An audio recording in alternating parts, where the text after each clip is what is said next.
wa subhanallahi wa ma ana minal musyrikin. Kemudian jamaah yang dimuliakan oleh Allah Subhanahu wa taala, yang kedua, wa man yassara ala mu'sir. Barang siapa yang memudahkan seseorang yang sedang mengalami kesulitan. Ini biasanya Pak berhubungan dengan harta ini. Ya, orang yang utang umpamanya Pak. Susah mana kalau orang berutang? Susah itu kalau orang berutang. Ya. Yassarallahu alaihi fid dunya wal akhirah. Nabi mengatakan sallallahu alaihi wasallam, maka Allah akan memudahkan dia di dunia dan di akhirat. Ini masalah harta Pak. Kita tahu jamaah bahwasanya meminjam uang itu adalah hal yang diperbolehkan memang. Ngutang itu Pak, itu hal yang dibolehkan dalam agama. Ya. Apalagi kalau kita mungkin seorang pebisnis, maka hal yang biasa terjadi dalam kehidupan kita selama bukan merupakan kebiasaan. Jadi ingat Pak, jangan jadikan kebiasaan itu ngutang.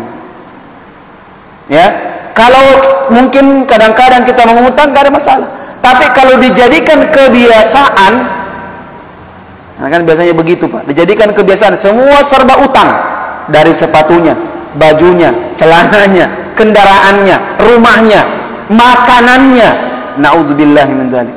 Semua utang, Pak. Dan ini sudah dijadikan tren. Bahkan dibilang gaul, Pak. Pernah nggak lihat kartu utang? Apa bahasa gaulnya itu kartu utang? Kartu kredit. Kalau kita lihat orang bayar pakai kartu kredit, Pak, ini kan keren. Kartu apa? Kartu kredit itu. Padahal itu namanya kartu ngutang. Ya, kartu apa? Ngutang. Karena kalau kita bilang, apa itu Pak?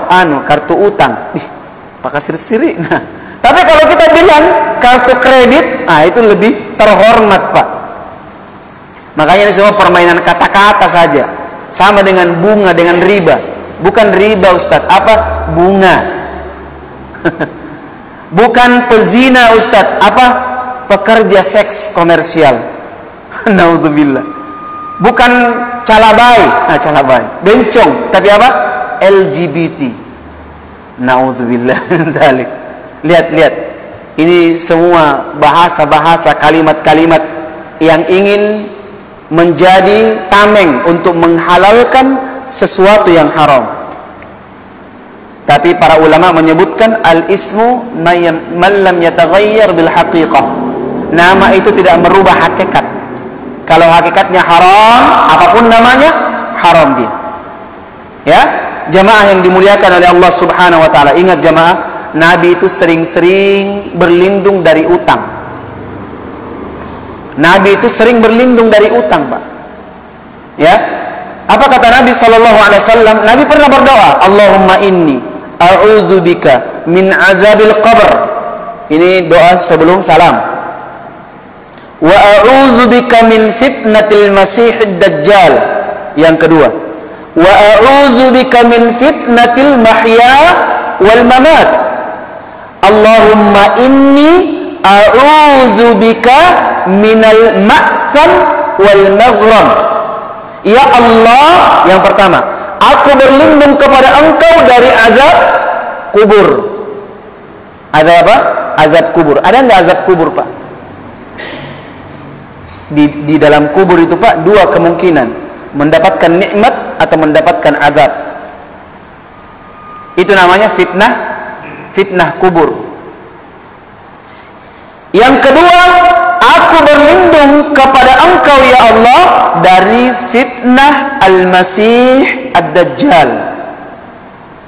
Ini fitnah Dajjal ini Pak luar biasa ini. Jangan kita bilang mampu saya kalau tidak. Hati-hati dari fitnah Dajjal. Yang ketiga, aku berlindung kepadamu dari fitnah kehidupan dan fitnah kematian. Fitnah kehidupan di sini banyak, dunia. Ya, fitnah kematian yakni fitnah sebelum meninggal. Orang kalau meninggal, Pak, mudah nggak mengucapkan la ilaha illallah? Tidak, susah itu Pak. Husnul khatimah itu susah, berat, ya, berat. Kita mungkin sekarang mampu taat kepada Allah, belum tentu ketika kita meninggal di atas ketaatan, belum tentu. Nah, makanya kita harus membiasakan diri dan berdoa kepada Allah Subhanahu wa taala dengan doa yang satu ini. Kemudian yang keempat, Allahumma inni a'udzubika min al-ma'tham wal maghram. Ya Allah, aku berlindung kepadamu dari dosa dan utang. Dosa dan utang. Kenapa orang Pak? Kenapa Nabi berlindung dari utang Pak? Ada pernah bertanya kepada Nabi, ketika Nabi angkat tangannya, Nabi baca doa ini Pak. Allahumma inni a'udzubika minal ma'tham wal maghram. Ya Allah, aku berlindung kepadamu dari dosa dan utang. Kira-kira kalau Nabi ngutang Pak, dibayar atau enggak? Ayo jawab dulu cuma. Kalau Nabi ngutang, dibayar atau tidak? Tidak mungkin Nabi menyalahi janji Pak ya. Tidak mungkin, pasti Nabi bayar. Tapi Nabi berlindung dari yang namanya utang. Kenapa? Nabi ditanya, ya Rasulullah, ma aktsara ma tasta'idzu minal maghram. Ya Rasul, seringkali engkau berlindung kepada Allah dari utang. Kenapa? Apa kata Nabi sallallahu alaihi wasallam? Innar rajula idza gharima haddatha fakadzdzaba wa wa'ada fa akhlaf. Oh, ini ternyata alasannya. Apa itu? Jika seseorang kalau sudah terlilit utang, maka yang pertama kata Nabi, jika dia berkata pasti sering dusta. Betul enggak Pak? Yang kedua, jika dia berjanji maka pasti sering berkhianat.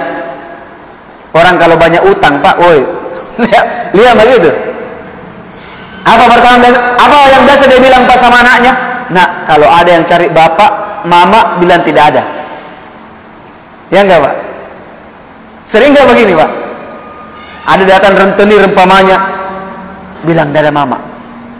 Iya, bilang tidak ada bapak, bilang belum gajian, bilang belum ini, bilang belum ini. Ini kata Nabi SAW. Orang kalau sudah terlilit utang Pak, pasti suka bohong. Dan kalau berjanji pasti sering khianat. Betul enggak Pak? Bu, bagaimana ini tante Bu? Pak, bagaimana ini tante Pak? Insya Allah. Lihat, insya Allah pekan depan. Datang pekan depan, ting, ambil ilmu ninja dia Pak. Hilang-hilang dia. Masya Allah. Ada yang bahkan lebih parah lagi Pak, sembunyi di belakang rumahnya. Ya, sembunyi di belakang rumahnya dan berbagai alasan yang dilakukan. Betul enggak Pak perkataan Nabi? Lihat, orang kalau sudah terlilit utang Pak, itu sering bohong dan sering mengingkari janji. Makanya Nabi sallallahu alaihi wasallam ya, itu banyak berlindung dengan yang namanya utang. Kenapa? Karena terkadang utang sering menjerumuskan orang ke dalam dosa-dosa yang lainnya, yaitu apa? Berkata dusta. Kemudian jika dia berjanji akan membayar utang, ternyata tidak membayar utang. Biasa lagi orang yang berutang Pak, lebih rewa, betul tidak Pak? Ya, lebih galak dia Pak. Kalau ngutang itu Pak, kamu saya aja tuh Pak, kodong, ini di rumah kasihan, ini mamanya di rumah, anak tak, keponakan tak di rumah. Kenapa Pak? Waduh, kasihan, sudah kurus 2 hari tidak makan. Oh, terus ya siapa tahu ada lebih-lebih uang, saya pinjam. Insya Allah, lihat, diikutkan insya Allah, besok saya bayar. Besok betul datang ini yang kasih utang dia Pak. Ya, datang Pak, bagaimana janji ini? Ini tidak mentong, ini mengerti ini. Wih, Masya Allah, tidak mentong, tidak dilihat ini ke kehidupanku ini. Wah, asal lebih galak lagi dia. Naudzubillahi min dzalik. Jamaah yang dimuliakan oleh Allah Subhanahu wa taala. Demikian pula Pak, demikian juga utang itu menjadikan seorang tidak tentram dalam kehidupannya Pak. Tidak ada orang yang tentram. Makanya ini, Karena ia merasa apa? Terlilit utang dan merasa ada tanggungan yang selalu dia pikul. Makanya Nabi SAW ya Nabi mengatakan la tukhifu anfusakum ba'da amniha. Ya, jangan kalian menjadikan diri kalian dalam ketakutan setelah tadinya kalian aman. Coba lihat bahasanya Nabi, la tukhifu anfusakum ba'da amniha. Jangan engkau menjadikan diri kalian dalam ketakutan setelah tadinya merasa aman. Paham ini Pak? Para sahabat bertanya, qalu wa madzaka ya Rasulullah? Kenapa seperti itu ya Rasulullah? Apa itu yang membuat orang tadinya aman menjadi tidak aman? Apa itu ya Rasul? Maka Nabi SAW mengatakan ad-dain, utang. Utang Pak. Punya motor tahun 90 ya, karena lihat tetangganya, weh, masuk juga di dialer 2022 keluar, tapi belum cukup uang, gampang. Dan sekarang juga rata-rata penjual itu hebat, nggak mau kau jual kontan Pak, cash apa kredit Pak, cash. Ditawarkan lagi, kredit saja Pak. Nah, tidak, cash. Kalau cash itu sepekan baru keluar motor. Ayo, kalau kredit sekarang keluar motornya Pak. Masya Allah. Lihat jamaah, akhirnya dia tertipu, akhirnya dia pun mengkredit. Ingat, kredit itu boleh Pak, kredit itu boleh, tapi itu sama dengan utang, sebaiknya dihindari. Apalagi kalau punya penalti. Dan rata-rata sekarang pakai penalti Pak. Apa namanya itu penalti? Denda. Apa hukumnya denda dalam Islam? Riba. Ini termasuk di antara riba jahiliyah. Orang-orang jahiliyah dahulu ngomong, anzirni azidka, tangguhkan maka akan kutambahkan. Makanya jamaah, obat dari semua ini sebenarnya harus banyak bersabar. Harus banyak bersabar. Saya masih ingat Pak, saya itu 7 tahun menikah baru punya motor Pak. Dulu jalan kaki pergi mengajar, naik sepeda pergi mengajar Pak. 7 tahun ngumpul uang baru bisa beli motor. Itu pun motor yang keren-keren.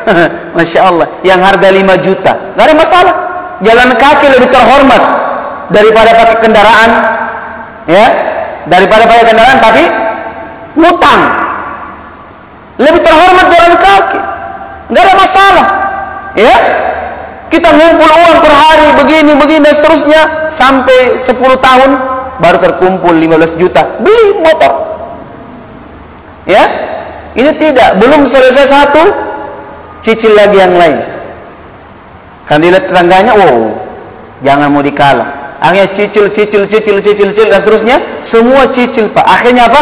Terlilit utang. Maka Nabi mengatakan, la tukhifu anfusakum ba'da anniha. Jangan kau membuat dirimu yang tadinya aman menjadi takut. Betul tidak ini Pak? Ini Nabi yang ngomong sallallahu alaihi wasallam. Apalagi kalau seorang terlilit utang yang banyak, oh, kemudian datang para penagih utang Pak, hari Selasa lain, hari Rabu lain, hari Kamis lain, kayaknya orang mau bunuh diri Pak. Nauzubillah. Gajinya banyak, tapi setiap dia gajian, berapa yang diterima? 500.000 Pak. Semua habis, 10 juta gajinya. Masya Allah. Tapi Selasa bayar, Rabu bayar, Kamis bayar, Jumat bayar, Sabtu, Ahad, Senin, tinggal berapa? 500.000 Pak. Bahagia nggak orang begini Pak? Nggak bahagia. Tetangganya gajinya cuma 5 juta per bulan, tidak punya mobil, tidak punya motor, cuma sepeda, tapi tidak punya kredit. Bahagia enggak hidupnya, Pak? Bahagia hidupnya jemaah. Dia makan, ayo, dia minum, dia tidur, tidak pernah berpikir datang ini rantainya atau tidak ini, penagih kalau tidak ini. Tidak. Makanya ini jamaah yang dimuliakan oleh Allah Subhanahu wa ta'ala. Harus kita banyak-banyak bersabar. Harus banyak-banyak bersabar, Pak. Dan disinilah peran kita. Kalau umpamanya si fulan itu ngutang sama kita, Pak, ngutang sama kita, ya, kita sampai kemudian tiba jatuh tempo, umpamanya sudah bulannya, kemudian kita mengatakan tidak mengapa, nanti saya tunda bulan depan saja, ya, maka amalan kita ini, Pak, kata para ulama, penundaan kita atas pembayaran utang itu termasuk dalam hadis yang tadi, wa man yassara ala mu'sir, termasuk ini, Pak. Makanya kalau ada orang yang ngutang sama kita, Pak, orang yang ngutang sama kita, kita tangguhkan mungkin harinya 2 hari, 3 hari, 4 hari, sepekan umpamanya, nggak apa-apa, nggak ada wanta, Bu, iya, nanti pekan depan bayar. Maka ini termasuk diantara memudahkan urusan seorang muslim, yang akibatnya juga dimudahkan urusannya di dunia dan di akhirat. Contoh yang kedua, di antara bentuk menghilangkan kesulitan seorang yang terlilit utang adalah apa? Membebaskan, Pak. Umpamanya utangnya 1 juta umpamanya, dia susah bayar, ditagih ini, ditagih ini, ditagih ini, tidak bisa. Terus tanya dia, berapa kemampuannya, Pak? Saya mampu 600.000 saja. Maka kita maafkan 400.000-nya. Kita mengatakan kalau begitu bayar saja 600.000, 400-nya saya halalkan. Dan kata para ulama, ini termasuk di antara orang yang mengamalkan hadis yang kita bacakan barusan. Ini tingkatan yang kedua ini. Ada tingkatan yang ketiga, yang kata Allah Subhanahu wa ta'ala, wa antasaddaqu khairul lakum in kuntum ta'lamun, dan engkau bersedekah maka itu lebih baik bagi kalian jika kalian mengetahuinya. Siapa yang Allah maksud di sini? Orang yang memutihkan, menghalalkan utang seorang muslim. Ada orang dia utangin pamannya, susah ditagih ini orang, Masya Allah, pekerjaannya memang serabutan, Pak. Tak serabutan ya. Kalau kita mungkin serabutan itu buruh harian, besok kerjanya bangunan, besok kerjanya bengkel, besok lagi kerjanya apa? Angkat barang, besok menjual ini, besok menjual ini, enggak jelas, ya. Tapi kerja, ya. Tapi kerja. Sekarang kan orang bahagia kalau pekerjaan tetap. Sebenarnya kurang bagus itu, Pak. Yang bagus itu tetap bekerja, ya, tetap bekerja. Kalau pekerjaan tetap itu saja monoton dia. Tapi kalau tetap bekerja, itu lebih bagus. Nah, ada orang yang berutang sama dia, ngutang sama dia. Terus ini orang datang, ini orang, Pak, kenapa? Saya ini punya gaji 2 juta per bulan. Kemudian anak sekolah saya sekian, anak yang satu di pesantren saya bayar begini. Pak, kalau saya bayar utang kayaknya agak susah ini, Pak. Apa kata dia? Kalau begitu saya halalkan semua. Saya halalkan semua. Maka kata para ulama, kondisi inilah yang masuk di antara, ya, orang yang disebutkan orang yang paling dicintai oleh Allah Subhanahu wa ta'ala. Orang yang dicintai sama Allah. Nabi mengatakan sallallahu alaihi wasallam, ahabbun nasi ilallahi anfa'uhum linnas. Orang yang paling dicintai oleh Allah adalah yang paling bermanfaat bagi masyarakat. Wa ahabbul a'mali ilallahi sururin tudkhiluhu ala muslim. Dan amalan yang paling dicintai oleh Allah Subhanahu wa ta'ala, yaitu orang yang bisa memasukkan kegembiraan dalam hati saudara muslimnya. Dia masukkan kegembiraan pada hati saudaranya. Ini. Kemudian kata Nabi sallallahu alaihi wasallam, "Au tukshifu anhu kurbatan, au taqdi anhu dina, au tutradu anhu ju'an." Nabi mengatakan sallallahu alaihi wasallam, atau engkau lunaskan hutangnya, atau engkau hilangkan rasa lapar pada seorang muslim. Makanya hobi traktir itu Pak, amalan yang paling dicintai oleh Allah.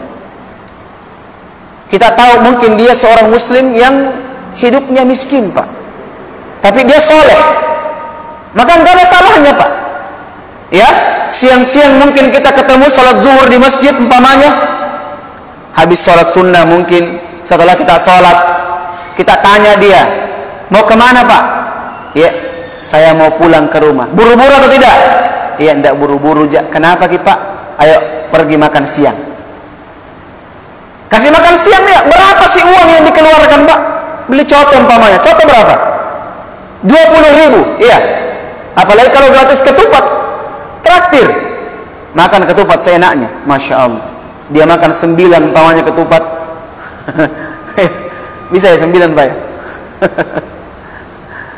1 coto tambah 1 kuah, tidak ada masalah. Sudah kenyang Pak? Iya, alhamdulillah. Bagaimana nih Pak? Biar saya yang bayar. Silahkan pulang. Masya Allah.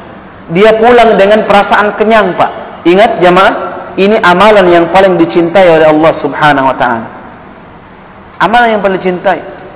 Ya, lebih dicintai daripada kita mengeluarkan harta kita. Karena kalau kita berikan harta Pak, bisa saja dia pakai untuk beli apa? Chips. Dia pakai beli apa? Chips. Saya tidak tahu apa itu chips. Saya cuma lihat di jalan. Katanya untuk main game ya, ya. Iya Pak ya. Ada yang tahu ya. Katanya untuk main game. Nauzubillah min dzalik. Jadi lebih bagus kita traktir orang, hilangkan rasa laparnya. Karena kalau orang ke tempat makan coto, makan pulang dia kenyang dia Pak. Tapi kalau kita kasih uang, belum tentu dia kenyang dengan itu Pak. Ya, bisa saja dia membeli hal-hal yang tidak bermanfaat. Inilah ya, di antara amalan yang sangat dicintai oleh Allah Subhanahu Wa Taala. Yang pertama, engkau melunasi utang seorang hamba.